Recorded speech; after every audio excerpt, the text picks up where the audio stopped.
Hello friends, అందరికీ నమస్తే అండి. Welcome to our channel. నా పేరు వెంకటేష్. ఇవాల్టి ఈ వీడియోలో టాపిక్ వచ్చేసి చాలా ఇంపార్టెంట్ టాపిక్. సో వీడియోని తప్పకుండా లైక్ చేసి అందరూ కూడా ఈ ఇన్ఫర్మేషన్ని షేర్ చేయండి. టాపిక్ ఏంటంటే, సో మనము సెన్సస్ ఆఫ్ ఇండియా 2027లో భాగంగా, అంటే జనగణనలో భాగంగా మన యొక్క వివరాలను సొంతంగా మన మొబైల్లోనే మనమే నమోదు చేసుకోవచ్చు అనమాట. యాక్చువల్గా అధికారి అయితే వస్తారు. సో అధికారి వచ్చి వివరాలు నమోదు చేయకముందే సొంతంగా ఒక 15 రోజుల పాటు అఫీషియల్ వెబ్సైట్లో గవర్నమెంట్ ఆఫ్ ఇండియా రిలీజ్ చేసినటువంటి యొక్క సెన్సస్ ఆఫ్ ఇండియా వెబ్సైట్లో మన వివరాలు నమోదు చేసుకోవచ్చు అనమాట. సో వాటిని ఎలా నమోదు చేసుకోవాలనేది నేను మీకు చెప్తాను, లైవ్లో అయితే చూపిస్తాను. అలానే ఫ్రెండ్స్, ఇప్పుడు ప్రజెంట్ ఈ 2027 జనాభా లెక్కలకు సంబంధించి సో మొదటి విడతగా గృహ గణన అయితే చేస్తున్నారు. గృహ గణన అంటే హౌస్ సెన్సస్ అనమాట.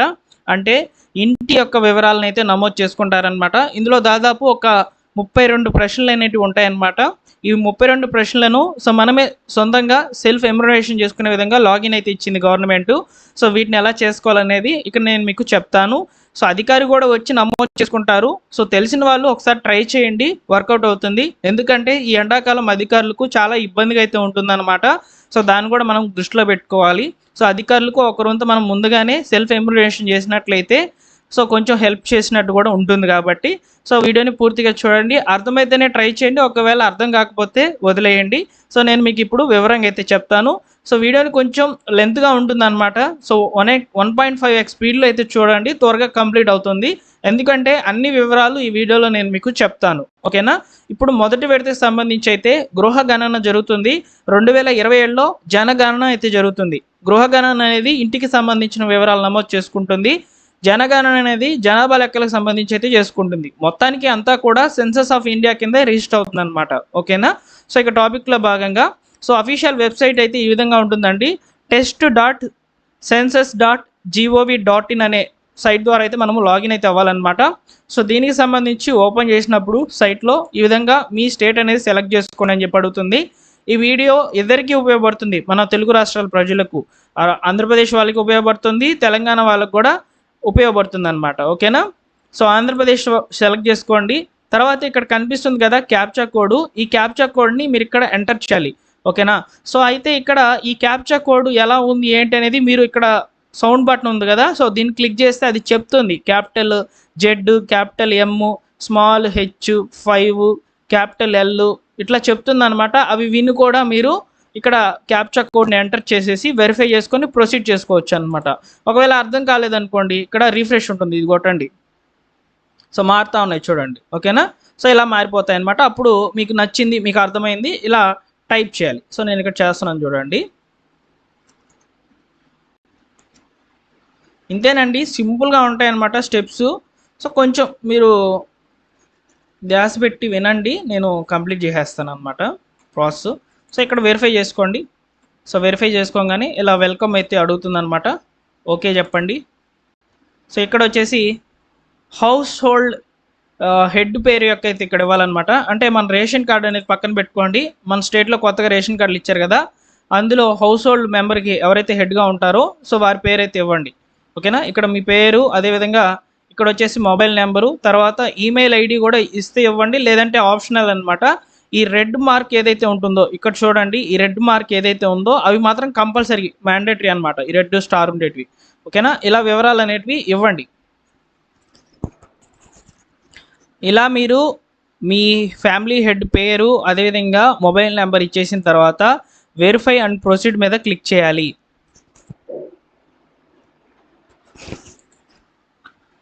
సో క్లిక్ చేసినట్లయితే ఓటీపీ అనేది ఆ మొబైల్ నెంబర్కి అయితే వెళ్తుంది, దాన్ని వెరిఫై చేయాలి. వెరిఫై ఓటీపీ మీద క్లిక్ చేయండి. ఇక్కడ మీరు లాంగ్వేజెస్ కూడా చూసుకోవచ్చు అనమాట, సెలెక్ట్ చేసుకోవచ్చు. తెలుగు, ఇంగ్లీష్, హిందీ ఇట్లా ఉంటాయన్నమాట. సో మనమందరం కూడా తెలుగు అర్థం చేసుకుంటాం కాబట్టి తెలుగు ఆప్షన్ అనేది పెట్టుకోండి లాంగ్వేజ్. వెరిఫై ఓటీపీ మీద క్లిక్ చేయండి.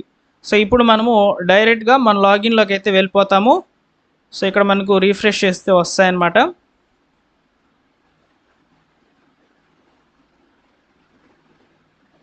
సో మీ డీటెయిల్స్ అనేటివి ఓపెన్ అవుతాయి అన్నమాట. ఫస్ట్ ఆఫ్ ఆల్ ఇక్కడ మీ జిల్లాని, మీ యొక్క పిన్ కోడ్ని మరియు మీ యొక్క గ్రామాన్ని అయితే ఇక్కడ మనకు రెడ్ స్టార్స్ అనేవి ఉన్నాయి కదా, అందులో ఇవ్వాలి. ఇచ్చిన తర్వాత ఇక్కడ మనం చూస్తున్నట్లయితే సో మన యొక్క మ్యాప్ అనేది ఓపెన్ కావడం జరుగుతుంది అనమాట. అంటే మన యొక్క లొకేషన్, మన యొక్క ఇల్లు ఎక్కడుంది ఏంటి అనేది చూపించాలన్నమాట. సో ఇక్కడ పాయింటర్ ఏదైతే ఉందో ఎల్లో పాయింటర్ ఎగ్జాక్ట్గా మీ యొక్క ఇంటి లొకేషన్లో గూగుల్ మ్యాప్స్ అనేవి ఇక్కడ జూమ్ చేస్తూ ఉంటే, సో ఇలా జూమ్ చేస్తూ ఉంటే ఓపెన్ అవుతాయి అన్నమాట. ఎగ్జాక్ట్గా లొకేషన్ అనేది సో సెర్చ్ చేసి పెట్టండి. సో ఫ్రెండ్స్ ఇలా పాయింట్అవుట్ చేయాలన్నమాట మన యొక్క అడ్రస్ని. సో పాయింట్అవుట్ చేసిన తర్వాత సో స్థానాన్ని నిర్ధారించండి అని మీద క్లిక్ చేయాలన్నమాట. సో దీన్ని ఒకసారి కాపీ చేసుకోండి అడ్రస్ అనేది. సో ఇప్పుడు వచ్చేసి మనము సేవ్ తదుపరి మీద క్లిక్ చేయాలి. సో ఓకేనా. సో ఇక్కడ చూడండి గృహానికి సంబంధించిన వివరాలు అయితే అడుగుతున్నాయి చూడండి. ఇక్కడ ఈ గృహ గణనకు సంబంధించి మనకు వచ్చేటువంటి ప్రశ్నలు ఏ విధంగా ఉంటాయనేది ఇప్పుడు మనం చూద్దాం. యాక్చువల్గా నేను ఆ లైవ్లో చేస్తున్నటువంటివి చూపించవచ్చు, కాకపోతే నాకు కాపీరైట్ ఇష్యూస్ అనేవి వస్తాయన్నమాట. సో అందువల్ల నేను అవి షేర్ చేయడం లేదు. కాకపోతే అక్కడ నాకు ఎలాంటి ప్రశ్నలు వచ్చాయనేది నేను మీకు ఇక్కడ సో ఒక పీడిఎఫ్ అనేది ఎడిట్ చేసి అయితే ఇస్తున్నాను చూడండి. సో ఇందులో వచ్చేసి మొదటి ప్రశ్న మీకు గృహం యొక్క నేల ప్రధానంగా దేంతో కట్టబడింది అని చెప్పని వస్తుంది. ఫస్ట్ క్వశ్చన్, దీనికి ఆన్సర్ అయితే పెట్టుకోవాలి. తర్వాత గోడలు దేంతో కట్టారని చెప్పని వస్తుంది. మూడో ప్రశ్న వచ్చేసి పైకప్పు ప్రధానంగా దేంతో కట్టబడింది అని చెప్పి వస్తుంది. పైకప్పు అంటే స్లాబ్ వేసారా లేకపోతే పూరిల్లా మీకు ఏ విధంగా ఉంది అనేది అక్కడ ఇవ్వాల్సిన పరిస్థితి అయితే ఉంటుందన్నమాట. తర్వాత గృహము పరిస్థితి అని అడుగుతున్నారు. నాలుగో ప్రశ్న, ఇందులో వచ్చేసి అది నివాసానికి అనుకూలంగా ఉందా, శిథిలావస్థలో ఉందా, సో ఇలా మీకు అక్కడ మీ ఇంటి పరిస్థితిని బట్టి ఆప్షన్ అనేది ఇవ్వాలన్నమాట. తర్వాత కుటుంబానికి రిలేటెడ్గా క్వశ్చన్లు వస్తాయి. సో ఐదో క్వశ్చన్కి అయితే వస్తుంది అనమాట. కుటుంబంలో నివసిస్తున్నటువంటి వ్యక్తుల సంఖ్య అయితే అడుగుతుంది. ఎంతమంది ఉంటే అంతమంది నెంబర్ అయితే అక్కడ ఇవ్వాలన్నమాట. తర్వాత కుటుంబ యజమాని పేరు ఆల్రెడీ వస్తుందన్నమాట. అది మనం ఫస్ట్లో లాగిన్ అయ్యేటప్పుడు ఇస్తాం కదా, అదే వస్తుందన్నమాట.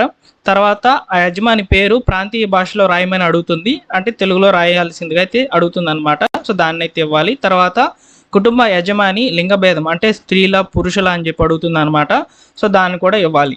సో ఇచ్చేసిన తర్వాత నెక్స్ట్ కులానికి సంబంధించిన డీటెయిల్స్ అయితే అడుగుతుంది అనమాట. ఎస్సీలా ఎస్టీలా ఇతరుల అని చెప్పి ఏ కులానికి చెందిన వాళ్ళు అని చెప్పి అడుగుతుంది, అది ఇవ్వాలి. తర్వాత ఇంటి యాజమాన్య స్థితి, సో ఈ యొక్క ఆప్షన్ కూడా మీరు అంటే యజమాని సో ఈ యొక్క స్థితి అంతా బాగుందా లేదని చెప్పి అడుగుతుంది అనమాట. సో అదంతా కూడా మీరు ఇక్కడ ఆప్షన్ అనేది ఎస్ఆర్ నో ఉంటుంది, అన్ని ఇచ్చేయాలన్నమాట. తర్వాత నివాస గదుల సంఖ్య అంటే ఇక్కడ వచ్చేసి మీ ఇంట్లో ఎన్ని గదులు ఉన్నాయని చెప్పి అడుగుతుంది అనమాట. తర్వాత ప్రశ్న వచ్చేసి కుటుంబంలో నివసిస్తున్నటువంటి దంపతుల సంఖ్య అంటే ఎంతమంది, సో యొక్క మ్యారీడ్ ఉంటారు కదా కపుల్స్ ఎంతమంది ఉన్నారని చెప్పని అడుగుతుంది. ఆ ఆప్షన్ అయితే ఇవ్వాలి, అక్కడ సంఖ్య అయితే ఇవ్వాలన్నమాట. ఓకేనా. తర్వాత మన యొక్క ఇంటికి ప్రధాన వనరుల గురించి అయితే అడుగుతారనమాట. సో అవి వచ్చేసి మీ ఇంట్లో త్రాగునీరు ప్రధాన వనరు ఏది అని చెప్పి అడుగుతారు. అంటే తాగేదానికి కుళాయి వాటర్ వాడుతున్నారా, బోర్ వాటర్ వాడుతున్నారా, అసలు కుళాయి బోర్ రెండు లేవా, ఇలాంటి ప్రశ్నలు అయితే వస్తాయి. వాటికి సమాధానాలు అయితే అక్కడ పెట్టాలన్నమాట. సో వెలుతురు లభ్యమయ్యే ప్రధాన వనరు అంటే ఇక్కడ మీరు విద్యుత్ వాడుతున్నారా లేదని చెప్పి అనమాట. ఇప్పుడు ఆల్మోస్ట్ అందరూ విద్యుత్ వాడుతున్నారు కాబట్టి ఆ ఆప్షన్ సెలెక్ట్ చేసుకుంటారు. కొంతమంది దీప బుడ్డీలు కిరోసిన్తో ఇలా వాడుకుంటూ ఉంటారు కదా, అలాంటి వాళ్ళకి కూడా ఆప్షన్స్ అనేవి ఉన్నాయి. తర్వాత మరుగుదొడ్డి వసతి అంటే మీకు బాత్రూమ్ ఫెసిలిటీ ఉందా, ఆ బాత్రూమ్ అనేది ఏ విధంగా ఉంది అంటే సో ఏ విధంగా అంటే ఇక్కడ బాత్రూమ్ అనేది ఓన్లీ బాత్రూమా, స్నానం చేసేదానికి కూడా ఉంటుందా, ఇలాంటి క్వశ్చన్లు అనేవి ఉన్నాయన్నమాట. అదేవిధంగా ఈ మురికి నీరు పారుదల సౌకర్యం ఉందా లేదా, స్నానానికి సౌకర్యంగా ఉందా లేదా అని సో ఇక్కడ మనకు ఈ ఆప్షన్స్ కూడా వస్తాయి క్వశ్చన్ల రూపంలో. వాటికి ఆప్షన్స్ అనేవి పెట్టుకుంటూ వెళ్ళాలి. తర్వాత వంటకి సంబంధించి అడుగుతారు. వంట గది రకము అంటే సపరేట్గా వంట గది ఉందా లేకపోతే ఇంట్లోనే వంట చేసుకుంటున్నారా అని చెప్పి అక్కడ ఆప్షన్స్ అనేవి చూపిస్తాయి, సెలెక్ట్ చేసుకోవాలి. తర్వాత వంటకి ఉపయోగించే ప్రధాన వనరు అంటే ఇక్కడ ఎల్పిజి వాడుతున్నారా లేకపోతే కట్టెల పోయినా సో లేకపోతే ఈ యొక్క గోబర్ గ్యాసా, బయోగ్యాసా, ఇలా ఉంటాయన్నమాట ఆప్షన్స్. అవన్నీ కూడా సెలెక్ట్ చేసుకోవాలి. తర్వాత ఇక్కడ మనకు ఇంట్లో ఉన్నటువంటి ఆస్తులకు సంబంధించిన వివరాలు అయితే అడుగుతాయి. సో అందులో వచ్చేసి రేడియో ఉందా, మీకు టెలివిజన్ ఉందా, ఇంటర్నెట్ సదుపాయం ఉందా, స్మార్ట్ ఫోన్ ఉందా, వాహనాలు కలిగి ఉన్నారా,